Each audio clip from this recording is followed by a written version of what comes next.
Assalamualaikum warahmatullahi wabarakatuh. Perkenalkan, nama saya Tasya Amalia Mahendra dari kelas MN23M Program Studi Manajemen. Di sini saya akan membahas mengenai konsep dasar akuntansi manajemen. Presentasi ini berdasarkan pada buku akuntansi manajemen oleh Sepreska MDKK.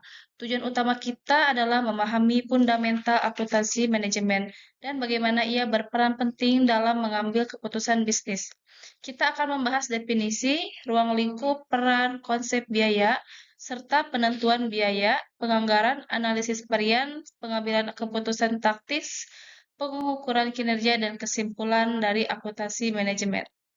Selanjutnya, mari kita mulai. Yang pertama yaitu ada definisi dan ruang lingkup akuntansi manajemen. Definisi, akuntansi manajemen menurut Sepriska MDKK adalah proses mengidentifikasi, mengukur, mengakumulasi, menganalisis, menyiapkan, menginterpretasikan, dan mengkomunikasikan informasi keuangan yang digunakan oleh manajemen untuk merencanakan, mengevaluasi, dan mengendalikan organisasi. Perbedaan utamanya yaitu untuk akuntansi keuangan, laporan eksternal, standar ketat, fokus historis. Untuk akuntansi manajemen, laporan internal, fleksibel, fokus pada masa depan. Selanjutnya ada ruang lingkup. Ruang lingkup akuntansi manajemen meliputi perencanaan atau anggaran, pengendalian, analisis biaya, dan pengambilan keputusan, atau bisa disebut dengan pengukuran kinerja. Ini memberikan informasi yang dibutuhkan untuk mengelola operasi bisnis secara efektif dan efisien. Selanjutnya itu ada peran akuntansi manajemen dalam organisasi. Yang pertama untuk pengambilan keputusan itu memberikan informasi relevan untuk pengambilan keputusan strategis dan operasional. Yang kedua yaitu ada perencanaan strategis. Membantu perencanaan strategis dengan menyediakan data untuk analisis SWOT dan balance scorecard. Yang ketiga yaitu ada pengendalian operasi.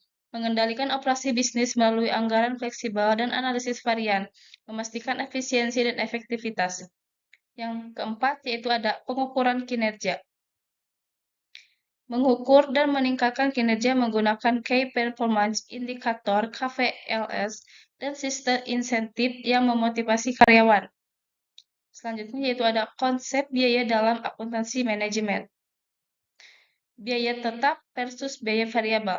Biaya tetap yaitu sewa gaji tetap. Tidak berubah dengan volume produksi, sementara biaya variabel atau bahan baku upah langsung berubah seiring waktu. Selanjutnya yaitu ada biaya langsung atau biaya tidak langsung. Biaya langsung atau bisa disebut dengan bahan baku langsung atau tenaga kerja langsung dapat dilacak langsung ke produk, sedangkan biaya tidak langsung atau biaya overhead pabrik tidak dapat dilacak secara langsung. Biaya produk versus biaya periode. Biaya produk atau bahan baku kinerja overhead adalah biaya yang melekat pada produk, sedangkan biaya periode atau biaya administrasi biaya pemasaran adalah biaya yang dikeluarkan dalam periode tertentu. Selanjutnya yaitu ada sistem penentuan biaya. Yang pertama ada job order costing. Digunakan untuk produk atau jasa unik, konstruksi percetakan. Biaya dilacak per pesan atau per proyek. Yang kedua ada proses costing.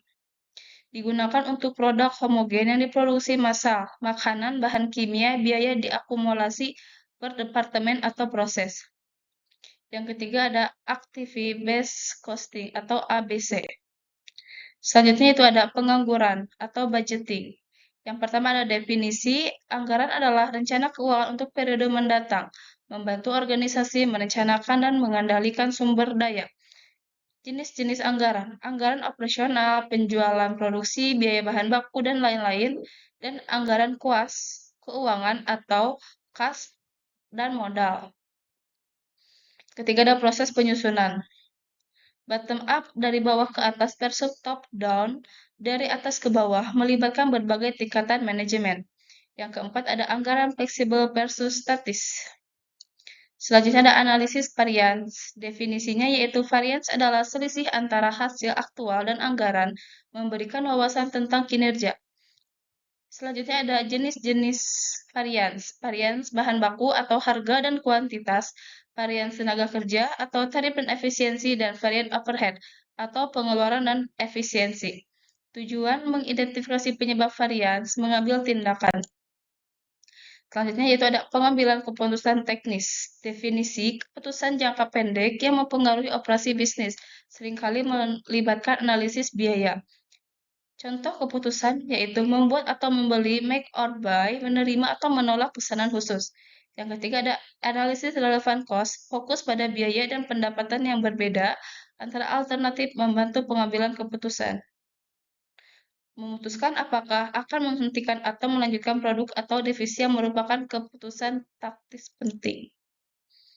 Di sini juga ada pengukuran kinerja, performance measure. Ada key performance, blend scored, dan pertumbuhan. Selanjutnya adalah kesimpulan dan implikasi. Dalam presentasi ini, kita telah membahas konsep dasar akuntansi manajemen, termasuk definisi, ruang lingkup peran konsep biaya, sistem penentuan biaya, penganggaran, analisis varians, pengambilan keputusan taktis, dan pengukuran kinerja. Akuntansi manajemen sangat penting dalam pengambilan keputusan bisnis, membantu organisasi merencanakan, mengendalikan, dan mengevaluasi kinerja.